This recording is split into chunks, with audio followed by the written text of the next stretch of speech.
Hallo julle, welkom weer by Wie is jou tannie of Wie is jou oom, definitief Aggie.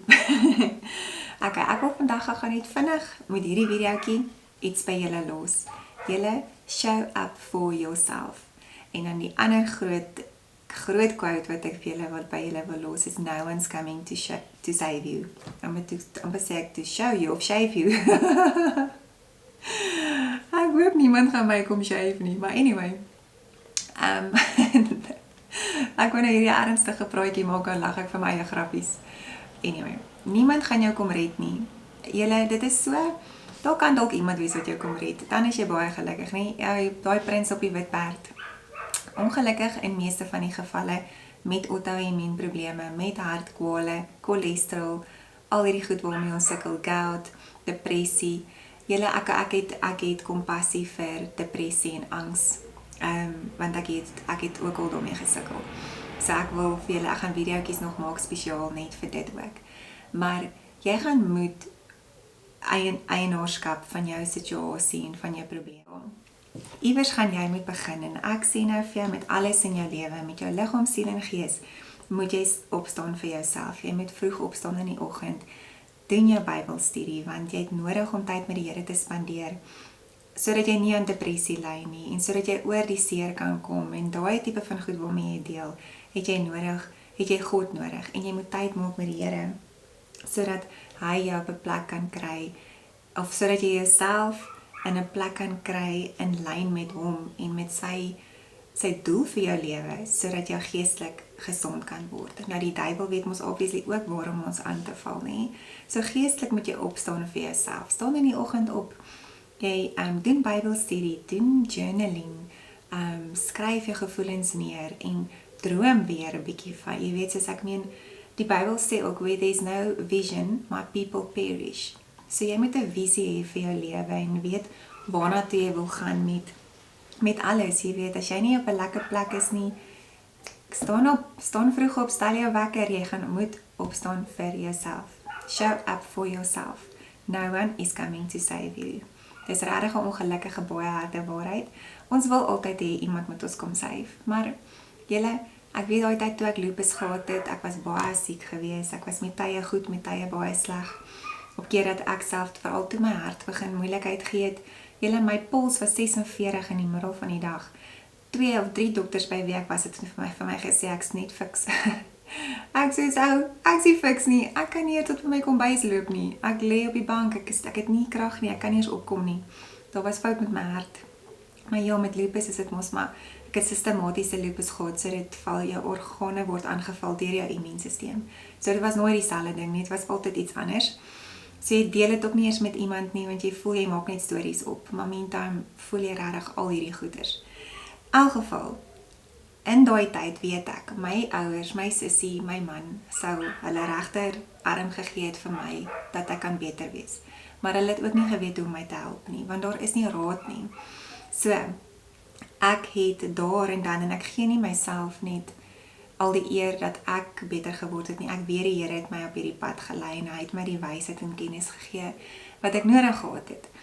So, maar ek was nooit genees deur hande op my te lê nie. Daar was net 'n ander doel met my. Okay? Ons moet nie God se plan altyd te veel bevraagteken nie. Ons moet hom net vertrou. En ek het daai tyd geweet, luister, ek het nie altyd hierdie siekte gehad nie. Wat die hek? Hoekom het ek dit nou? Ek meen, eers word ek deur die leeu gegryp en toe moes ek deur al daai goeters werk, ook depressie, al die dinge. Moes weer van vooraf leer om my hand te gebruik en jy prys die Here vir mense soos Pat Williams en haar span, hulle het my gehelp met die fisio, deur geestelike, emosionele, allerhande goed gegaan en net God was my anker en dit is hoe mens deur hierdie goed kom. Ag, ek is so jammer vir die bure se hond. Ek gaan nou nie hierdie video stop nie. Anyway, so jy moet opstaan vir jouself en daar het ek besluit, ek gaan nie hierdie siekte hê nie en ek gaan nie doodgaan nie. Volgens Google en volgens die dokter sal ek nie eers 40 geword het nie en ek het 40 geword. En dank die Here daarvoor. Maar ek is vandag lupusvry, ek is gesond, ek sukkel nie meer met depressie nie, ek sukkel nie meer met angsaanvalle nie, ek het nie meer 'n gut probleem nie, my maag is heeltemal okay, ek het nie meer IBS nie, ek het alles mekaar wat jy amper moet, of kan makeer, so ek weet hoe om jou te help, maar jy gaan moet wil. Jy is die ene wat jouself gaan red, niemand anders nie. So as jy nie gaan opstaan en sê, luister Zenda, ek het hulp nodig nie, dan kan ek jou nie help nie. En as jy nie gaan commit op die plan nie, dan kan ek jou ook nie help nie. Maar sover as wat jy sê, ek wil en ek gaan, dan kan ons hierdie pad saam stap en ek kan jou help. So ja, dis van hierdie goedjies wat ek by julle wou gelos het. Weet, daar was nog 'n notaatjie wat ek gemaak het. Net gou hierso sê. En okay, daar is net 'n paar oulike notas wat anyway op my foon is wat ek vir julle kan noem. Don't do perfect, do better. Okay, so dit is so. Ons dink altyd ons moet perfek wees om iets te kan, om weer okay te wees, jy weet, om weer gelukkig te wees as jy in hierdie gat is en jy is depressief en of jy is oorgewig en jy voel jy gaan nooit hierdie gewig afskit nie. Jy hoef nie te dink aan perfect nie, jy moet net dink aan beter. So as jy gaan begin dink jy moet perfek wees, dit gaan nie gebeur nie. Niemand van ons is perfek nie. So moenie eers daar gaan nie. Ons dink net aan jy kan beter doen, want jy kan. En elke bietjie wat jy beter doen, gaan jy beter word. En hierdie ander puntjie wat ek hier gesê het, you can't do the same thing over and over and expect a different outcome. So ja, dit waar jy vandag is, as gevolg van die leefstyl wat jy nou leef, is jy waar jy is. En jy kan nie met dit wat jy nou oor en oor en oor doen, verwag dat daar verandering gaan kom nie. Iewers gaan jy iets moet verander, om verandering te wil sien. So as dit is om 4 uur of 5 uur in die oggend op te staan, sodat jy jou Bybelstudie kan doen, dat jy in lyn kom met God en dit wat hy vir jou wil hê, is dit wat jy moet doen. As dit is dat jy jou koskas moet uitgooi, iemand sal hulp kry, my hulp kry, of wie sal hulp ook al, en dit moet doen, dan moet jy dit doen. So ja, moenie dieselfde resultate, of die ander resultate verwag, as jy bly dieselfde ding doen nie. En dan het ek net nou gesê, ek weet nou nie of dit die video was nie, where there is no vision, my people perish. Here, en so tot die Here wil hê, ons moet 'n visie hê vir ons lewe. Waarvoor droom jy? Waartoe is jy besig om te gaan? Ek het nou die dag ook gepraat oor woorde, hoe belangrik is ons woorde. Spreek oor jou drome en oor jou lewe en spreek positiewe woorde. En glo daarin dat jy weer kan beter word. Glo daarin dat as jy nou in 'n depressief gat is, dat jy weer gaan lag en dat jy gelukkig gaan wees. Spreek hierdie goed oor jou lewe, want jou woorde dra krag. Maar vat aksie, staan op vir jouself. Nou gaan nie 'n ridder op 'n wit perd kom nie. Hy gaan jou nie kom red nie. Jy gaan moet opstaan.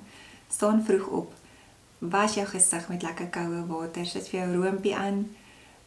Kry jouself op jou bankie of by jou tafel of waar ook jy bietjie tyd met die Here wil spandeer en doen dit. Dan maak altyd jou bed op. Moenie jou huis los as jy nie 'n bed op maak. Jy dit begin by die begin waar jy opstaan. Staan op, maak jou bed op, was jou gesig. Kam jou hare, sit jou oorbelletjies in, lipboys, wat ook al nie. Lekker koffietjie, gaan sit, doen jou Bybelstudie, spandeer tyd in journaling, skryf jou goed neer. Want as jy jou goed neerskryf, dan gaan sit dit baie keer in jou gees, waar as jy dit net dink en dink en dink. Baie keer is mense oordinker, dan dink jy te veel aan alles. Ja, ek wou net vinnig vir julle kom sê, dis, jy gaan moet opstaan vir jouself. No one's coming to save you. En julle, hê 'n droom, hê 'n vision, want dit is wat God van ons wil hê. Hy sê, you will perish if you don't have a vision. So, droom weer en besef dat jy kan beter wees. Jy kan beter doen, jy kan weer sonder pille wees, jy kan weer lag, jy kan weer gelukkig wees.